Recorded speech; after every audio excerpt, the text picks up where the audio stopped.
Hi guys, welcome back to Hexes and Horrors. In today's video, we're going to be talking about some tips, tricks, and treats for visiting Salem in October. Now, I made a video last summer about why I don't recommend visiting Salem in October. However, I know it's really desirable for people to go there during spooky season, during October, during haunted happenings. So I'm going to preface this by saying I do not recommend visiting Salem in October for your first time ever going there. I highly recommend visiting in any other season, September even, November, right after haunted happenings. Spring is a great time to be in Salem. Summer is beautiful as well. I highly recommend visiting outside of the October season and then going back in October on another visit once you've already been there. I'm going to link my video that I created last summer about why you shouldn't visit Salem for the first time in October.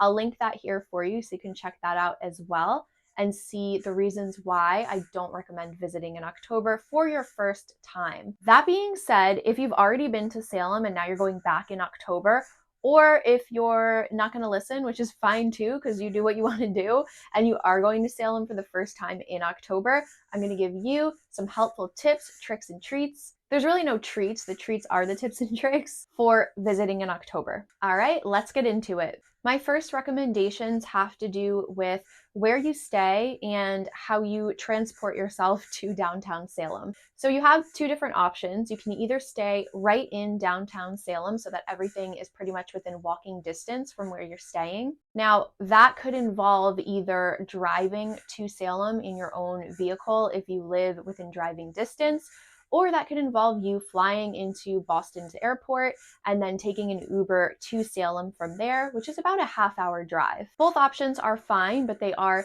different because if you're flying, you're not going to have your car with you unless you're renting a car. And if you drive, you obviously will have your car with you. So if you're staying right in downtown Salem, going to the airport and getting an Uber is a great option because then you don't have to worry about parking for your entire stay.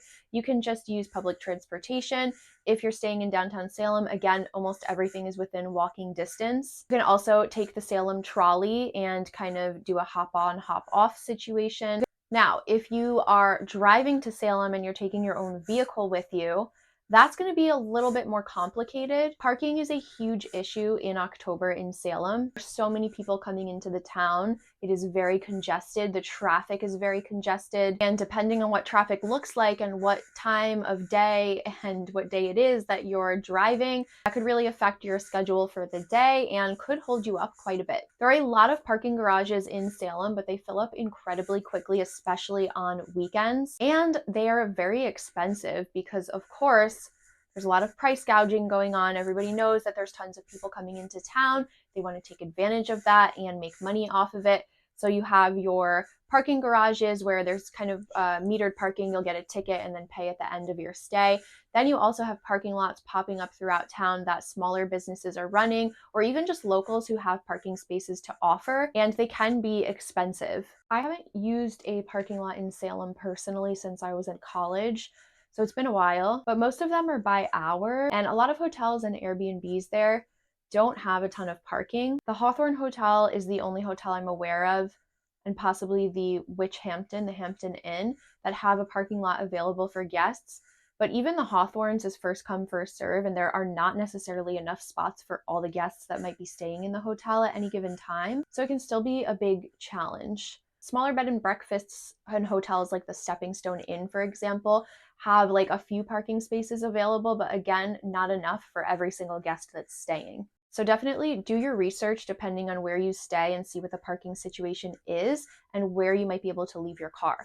If your hotel has parking and you can access a parking spot, then you're golden. You can just leave your car there for your entire stay and not touch it again until it's time to leave, which is what I recommend.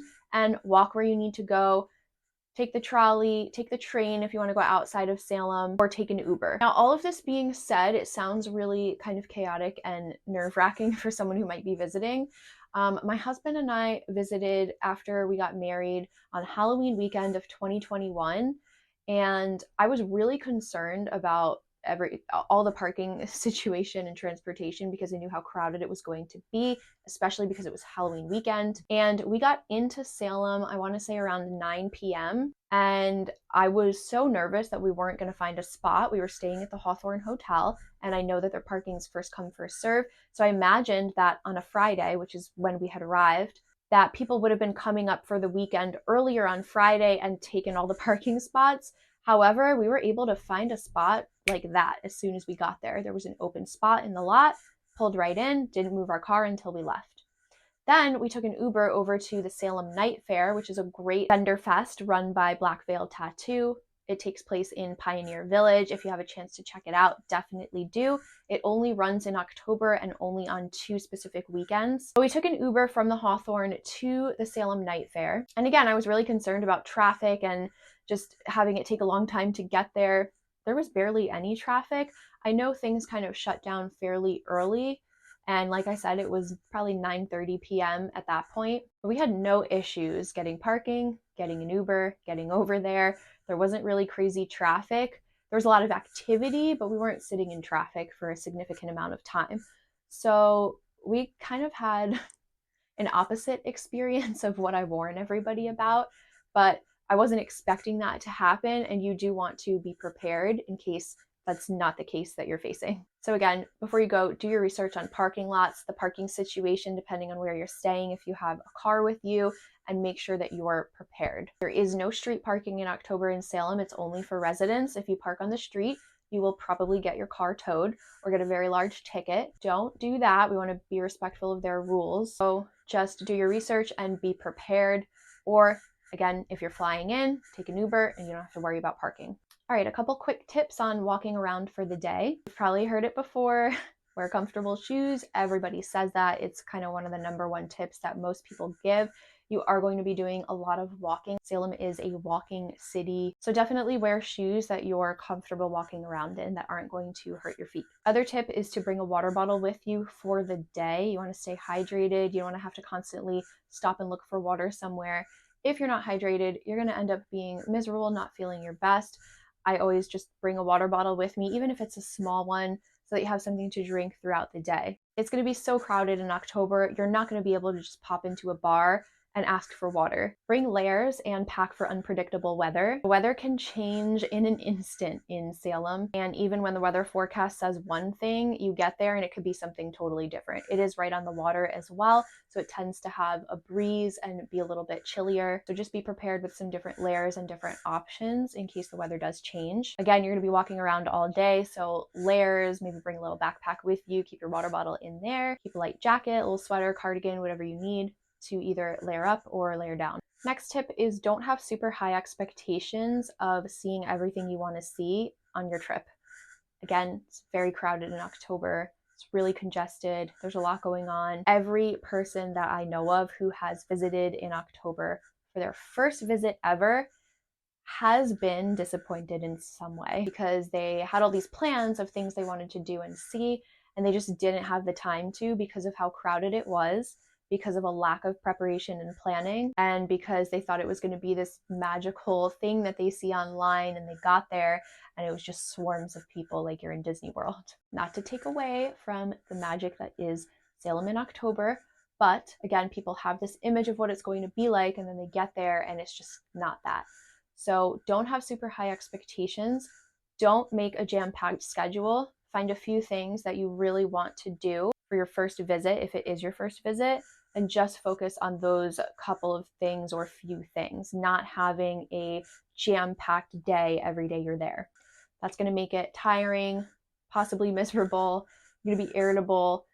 Things might sell out if you haven't planned for them. I just recommend, again, not having super high expectations and just going in and trying to enjoy it as much as you can. And with that being said, make sure you make time to do nothing, relax, just walk around, take everything in, and enjoy your time there. One of the best things to do in Salem is simply walk around, just take it in, people watch, smell the air, look around. Don't be too busy to enjoy everything that's around you. Another tip is to make sure if you're staying in downtown Salem, you book your hotel well in advance. Some hotels require booking almost a year in advance. The Hawthorne Hotel is like that, and a lot of hotels book up really quickly. So you do want to plan a year ahead of time, or at least I would say, I don't know, 7 to 8 months ahead of time. If you're planning on seeing some different attractions, the month of October usually requires that you pre-book your ticket online. They typically don't sell tickets at the door in October because of time issues, just trying to make sure everything's moving smoothly, moving quickly. They're getting everyone in and out. So they usually require pre-booking online for your time slot. And those sell out really quickly, really fast, especially weekends in October. So again, you need to plan ahead. You need to make sure you get those tickets for your group ahead of time for whatever you want to see. Do not wait until the last minute. All right, my next tip/trick is involving food reservations. You may or may not have heard a lot of people say that it is impossible to get a food reservation in Salem during October, which is true and also not true. So they don't take reservations, and they'll tell you that over the phone. So what you need to do with most restaurants there is they have a waiting list. It's first come, first serve. And if you simply have an idea of when you want to eat, you need to go put your name on that list 3 to 4 hours before you plan to have your meal. This is going to be harder to do with a packed schedule, which again goes back to me recommending visiting in October, not on your first time. That way you've already seen some things and you can kind of have a looser schedule. And this trick is going to work best with a looser schedule. So if you have a looser schedule, you can have a little bit of leeway as to when you're going to eat your meal.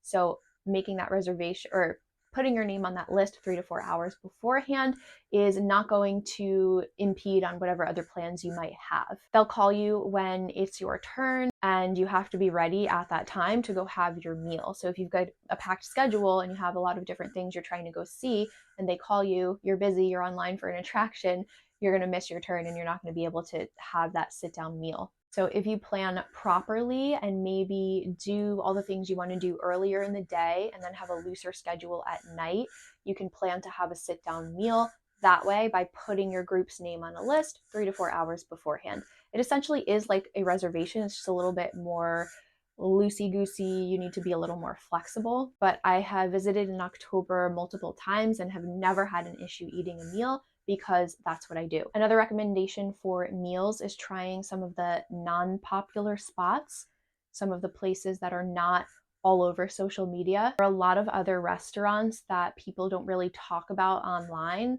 And of course, those are probably going to be less crowded and have fewer people trying to sit down and eat there. So even though everyone really wants to try all the popular places that everybody else is going to, if it's not working out and it's just too crowded there, try another spot. There's a ton of great places to eat in Salem. And sometimes some of the lesser talked about places are really delicious and will really surprise you. And then you'll wonder why nobody else is talking about them. All right, a quick tip on hotels and where to stay. Staying in downtown Salem is, of course, incredibly expensive for the month of October, just thinking about average hotel prices. So if cost is a concern to you, I definitely recommend staying outside of Salem. You can stay in Peabody, Danvers, any other surrounding town, and then take the train into Salem, or just get an Uber. If cost is not so much of a concern to you, then I recommend staying in downtown Salem.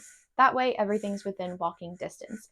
Really just depends what's affordable to you and what you're willing to spend. Everyone values different things when they travel, and so it just depends if you really value being right in the center of everything and being able to walk outside your hotel and be right there, or if you might value spending your money on other things and don't mind taking the train in. Because those hotels outside of Salem, while they still might be a little bit expensive compared to other times of the year, they're definitely going to be much more affordable than hotels right in downtown Salem for the month of October. This wasn't a super long video, but I think it covered some important points, and I hope it can help you in some way if you're visiting in October. Thank you guys so much for watching. As always, I hope you got at least one helpful tip or trick from this video that can help you on your Salem visit for October or really any time of the year.